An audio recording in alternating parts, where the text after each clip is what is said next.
Hello students, welcome to my channel ADMA always dedicated to main aim। आज हम देखेंगे pedagogy of physical science के most important question. इस पूरी unit में से मैंने 5 यूनिट्स को डिवाइड करके हर एक यूनिट में से 3 इम्पोर्टेंट क्वेश्चन मैंने निकाले हैं। और ये इतने इम्पोर्टेंट क्वेश्चन है कि आप केवल इन 3 क्वेश्चंस को करेंगे हर एक यूनिट के, तो आपके long answer, short answer, very short answer सभी क्वेश्चन इनमें से कंप्लीट हो जाएंगे। आइए देखते हैं एक एक करके। यूनिट 1 में से पहला क्वेश्चन है, विज्ञान को परिभाषित कीजिए और इसके स्वरूप एवं महत्व की विवेचना कीजिए। Define science, discuss about it's nature and importance.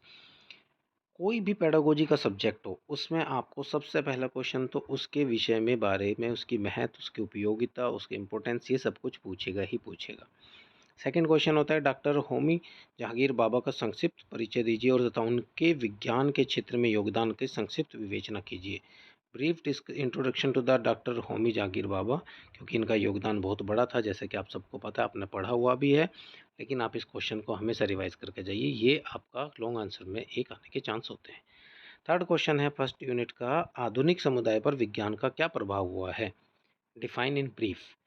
आजकल के समाज पे विज्ञान का क्या इफेक्ट हुआ है, उसका क्या नेचर बदला है, पहले से विज्ञान कैसा था, अब कैसा हुआ है, कितनी टेक्नोलॉजी बढ़ी है, ये सब आपको इसमें लिखना है।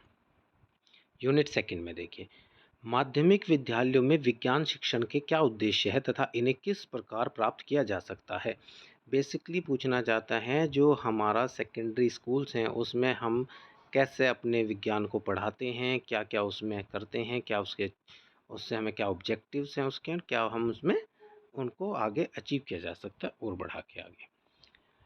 ये तो आपको सब पता है। मोस्ट इंपॉर्टेंट क्वेश्चन है कि शिक्षण उद्देश्यों के वर्गीकरण की विवेचना कीजिए। हर एक पेडागोजी के सब्जेक्ट में ये टॉपिक आना ही आना है। Discuss the classification of teaching objectives. उद्देश्य एवं प्राय उद्देश्यों में क्या अंतर है। Between difference AIIMS and objectives. बहुत सिंपल, आपको पता होना चाहिए कि उद्देश्य क्या होते हैं और ऑब्जेक्टिव्स क्या होते हैं, एम क्या होते हैं उनके।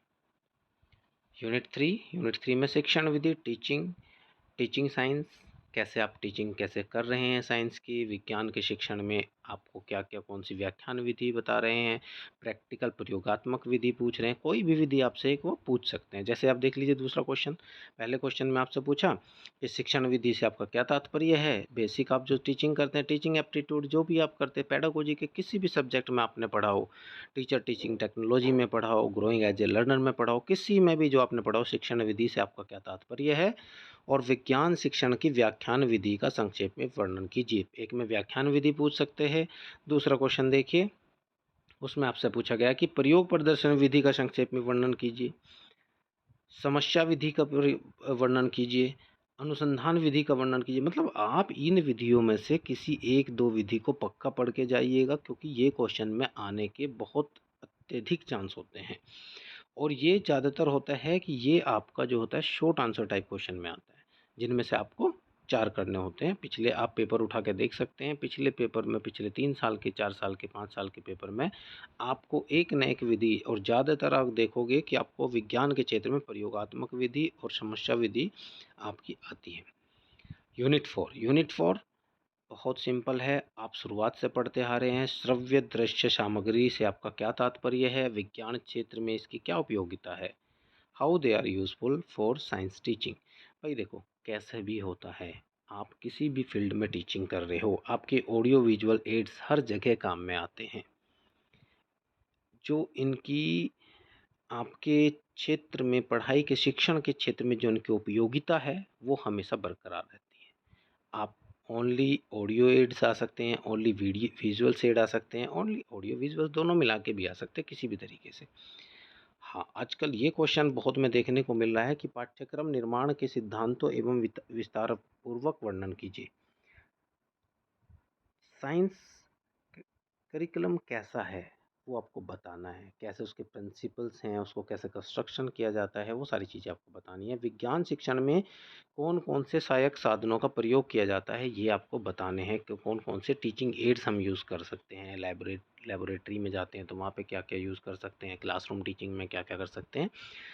ये टीचिंग एड्स की बात हो रही है। ट्रेनिंग एड और टीचिंग एड तो अलग अलग होती है। मैं इसमें सारी वीडियोज़ एक एक करके मैं ये सब बनाऊँगा।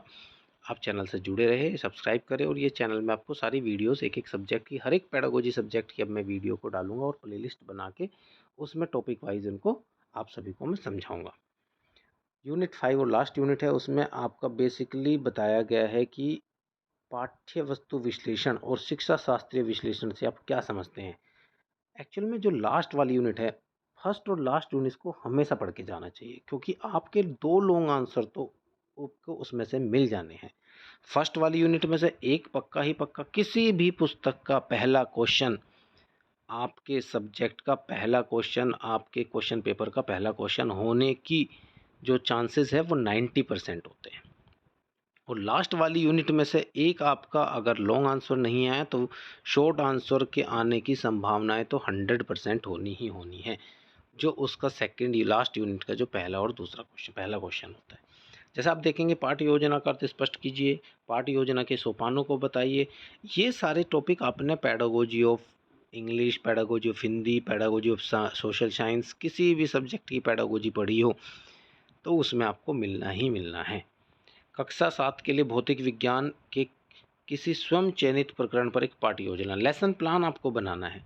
एक आप लेसन प्लान, तो मेरा मानना ये है बीएड में आते ही सबसे पहले एक लेसन प्लान तो आप लोगों को सीख लेना चाहिए कि भाई एक लेसन प्लान कैसे बनाना है, उसमें क्या क्या टॉपिक होना चाहिए, क्या क्या आप ट्रेनिंग एड यूज़ करेंगे, क्या टीचिंग एड करेंगे, उसके एम क्या है, बच्चों से क्वेश्चन आंसर कौन सा कर रहे हैं, जो आप टेक्नोलॉजी यूज़ कर रहे हैं उसको किस तरीके से प्रयोग में ला रहे हैं, उसका क्या काम करना है, बच्चों को पढ़ाते हुए हम किस तरह से क्वेश्चन आंसर विधि का व्याख्यान विधि कैसे कर रहे हैं, क्वेश्चन आंसर प्रश्नोत्तर विधि कैसे प्रयोग में ला रहे हैं। ये आपको एक लेसन प्लान हमेशा बना के अपना रट लेना चाहिए। और मैं ये भी कहूँगा कि आपको एक माइक्रो टीचिंग का लेसन प्लान भी हमेशा याद रखना चाहिए, बिकॉज कि कहीं ना कहीं किसी न किसी पेपर के लिए ये लाभदायक होना ही होना है। आज की वीडियो में इतना ही। इसमें हमने सिर्फ और सिर्फ 3 क्वेश्चन हर एक यूनिट से देखे और मैं पूरी उम्मीद के साथ कह सकता हूँ कि ये जो 15 क्वेश्चन हैं, इन 15 क्वेश्चन में से आपका पेपर 100% मतलब 90% से 100% के बीच में आपको स्कोर करने में बहुत आसानी होगी। और मैं आपकी अगली वीडियो में लेके आऊँगा कि आपको बीएड की कॉपी कैसे लिखनी है, उसमें कैसे कैसे आपको लिखना है, क्या क्या कॉपी भरना महत्वपूर्ण नहीं है। कुछ लोग बोलते हैं वीडियो में कि कॉपी भरो कॉपी भरो। एक क्वेश्चन के लिए, लॉन्ग आंसर के लिए 4 पेज बहुत है, उसमें से भी एक पेपर पे, एक पेज पे आप किस तरीके से चार्ट कैसा बना सकते हैं। हर एक क्वेश्चन में चार्ट बनता है, हर एक क्वेश्चन में, चाहे वो कैसा भी क्वेश्चन हो, उसमें एक किसी न किसी तरह का डायग्राम हम बना सकते हैं। आज की वीडियो में इतना ही, अगली वीडियो में हम आपसे फिर मिलते हैं। धन्यवाद। Please like share and subscribe to the channel. Thank you very much.